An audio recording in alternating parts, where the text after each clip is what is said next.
आपने मिर्जापुर सीरीज देखी है? इस कहानी को सुनने के बाद आपको ऐसा लगेगा कि मिर्जापुर सीरीज तो रियल लाइफ से इंस्पायर्ड है। अतीक अहमद एक गुंडा जिसके नाम पे 250 से ज्यादा मामले दर्ज है, जो सांसद रह चुका है, विधायक रह चुका है, जिसका आज तक कोई कुछ नहीं बिगाड़ पाया, जो अपने पॉलिटिकल अपोनेंट्स को चौराहे में मार देता है और उस मर्डर के गवाहों को भी। 15 अप्रैल 2023 मीडिया और पुलिस के सामने उसे कैमरे में कुछ लोग गोली मार देते हैं। उसके भाई अशरत अहमद के साथ क्या है अतीक की पूरी कहानी। बात पुरानी है 70 के दशक की, जब यूपी योगी के बिना चल रही थी। प्रयागराज को तब इलाहाबाद कहा जाता था। इलाहाबाद में तब नए कॉलेज बन रहे थे, दारू के ठेके बट रहे थे, बिजनेसेस शुरू हो रहे थे। जवान खून को अमीर बनना था और वो अमीर बनने के लिए कुछ भी करने को उतारू, क्राइम भी। इलाहाबाद में एक मोहल्ला है चकिया। ईयर 1979 में एक तांगा चलाने वाले का बेटा हाई स्कूल फेल हो जाता है, पर इस लड़के को भी अमीर बनना था। इस लड़के के ऊपर 17 साल की उम्र में पहला मर्डर का केस दर्ज होता है और उसके बाद गैंगस्टर का धंधा चल निकला। रंगदारी मतलब एक्सटॉर्शन मतलब वसूली शुरू हो गई और इस अपराधी का नाम था अतीक अहमद। फिरोज तांगा चलाने वाले का हाई स्कूल फेल, चकिया मोहल्ले का अतीक। पर उस समय एक और गैंगस्टर का खौफ पूरे इलाहाबाद में फैला हुआ था, जिसका नाम था चांद बाबा। पुराने जमाने के लोग बताते हैं कि चांद बाबा के इलाके में जो भी पुलिस वाला जाता था वो पिट के आता था। इस समय तक अतीक भी ठीक ठाक गुंडा बन चुका था। चांद बाबा को गिराने के लिए पुलिस ने और कुछ नेताओं ने अतीक का बहुत साथ दिया, पर किसे पता था कि आगे चल के अतीक ही चांद बाबा से ज्यादा खतरनाक गुंडा बनने वाला है और पुलिस वालों और नेताओं को उससे ज्यादा परेशान करने वाला है। अब बात 1986 की। इस समय तक अतीक चांद बाबा से भी खतरनाक गैंगस्टर बन चुका था। पुलिस परेशान थी। एक दिन अतीक को पुलिस ने उठा के ले गई बिना किसी लिखा पढ़ी के। खबरों के हिसाब से फिर क्या, सत्ता में जो सांसद था उन्होंने जुगाड़ किया, दिल्ली फोन लगाया और अतीक छूट गया। अतीक को अब राजनीति में आना था। एक दिन वो कोर्ट पहुंचा और अपने आप को सरेंडर कर दिया। 1 साल तक जेल में रहा। जब जेल से निकला तो लोगों की सहानुभूति उसके साथ थी। कुछ साल बीते और 1989 में विधायक का चुनाव जीत गया। अतीक निर्दलीय से चुनाव लड़ा, पॉलिटिकल सपोर्ट भी था और चांद बाबा से दुश्मनी भी। चांद बाबा भी अतीक के अपोजिशन में खड़े हो गए। चांद बाबा चुनाव हार गए और हारते भी कैसे नहीं।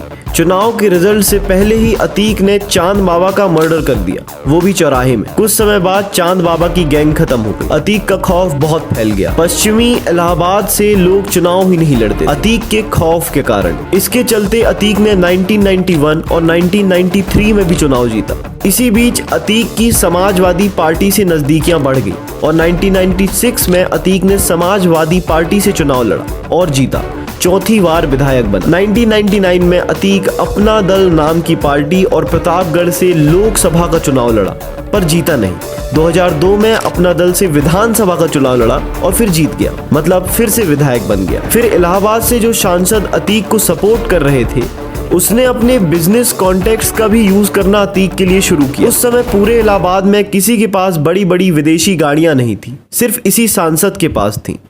कुछ दिन में अतीक को भी इन सब का शौक लग गया और बड़ी बड़ी विदेशी गाड़ियां अतीक ने भी खरीदी।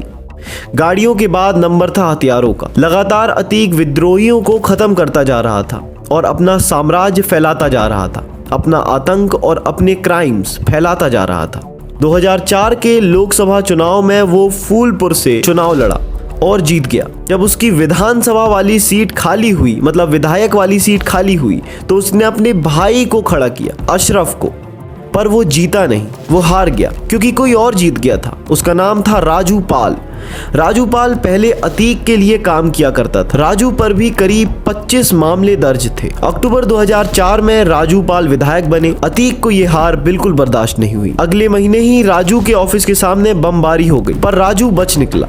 विधायक राजू ने सांसद अतीक पे जान से खतरे का आरोप लगाया। फिर कुछ महीने बाद जनवरी 25, 2005 को राजू पाल अपनी गाड़ी से SRM हॉस्पिटल से पूनमगंज जा रहे थे। नेहरू पार्क के सामने जैसे ही गाड़ी पहुंची, गाड़ी के सामने एक स्कॉर्पियो आके खड़ी हुई और जैसे ही कोई कुछ समझ पाता उससे पहले ही गोलीबारी और बमबारी शुरू हो गई। राजू पाल को कुछ लोगों ने टेम्पो में बिठाया और हॉस्पिटल की तरफ ले जाने लगे, पर जब अतीक के आदमियों को शक हुआ कि हो सकता है राजू अभी भी जिंदा हो, तो उन्होंने उस टेम्पो के ऊपर भी हमला किया। जब तक गाड़ी अस्पताल तक पहुंची, राजू को 19 गोलियां लगी थी।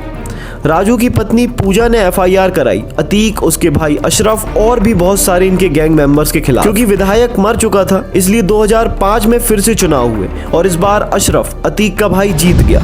अपोजिशन में पूजा खड़ी थी जो राजू की पत्नी थी, पर वो जीती नहीं।